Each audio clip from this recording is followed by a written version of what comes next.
This article was originally published May 29, 2014. The original published date is not showing due to a technical error. Alberta's Education Minister is looking to address shortcomings in the teacher disciplinary process after he overturned suspensions by the union and instead banned 4 teachers, including 2 in cases involving sexual misconduct, from ever working in the classroom again.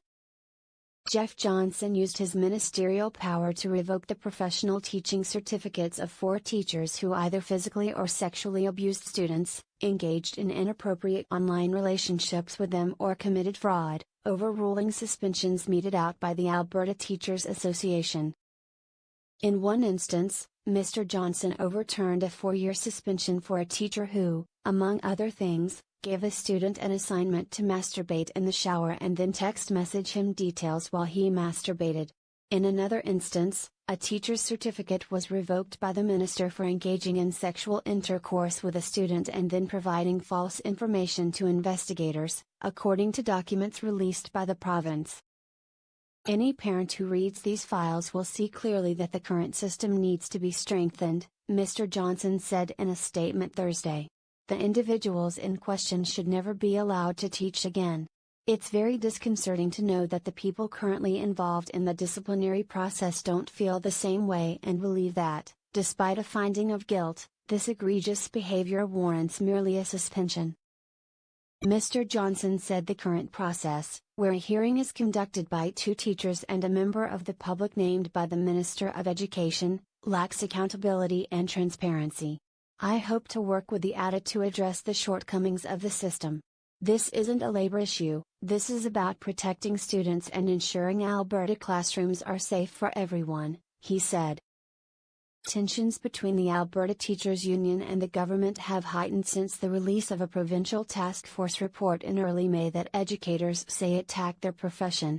The task force said that the ADA appeared to have a conflict of interest in both advocating for teachers and disciplining them, and, among its recommendations, it stated that the review process be assumed by the Minister of Education. The ADA said it believes Mr. Johnson's intervention in these 4 cases have been politically driven and that he wants more control over the profession. The ADA can either suspend or cancel membership of teachers to its organization, and then request the government do the same with a teacher's professional certificate.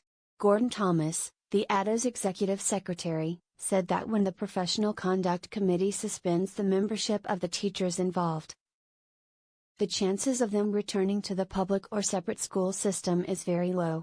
In the 7-decade history of the ADA, only 1 teacher has returned to the classroom after being temporarily suspended.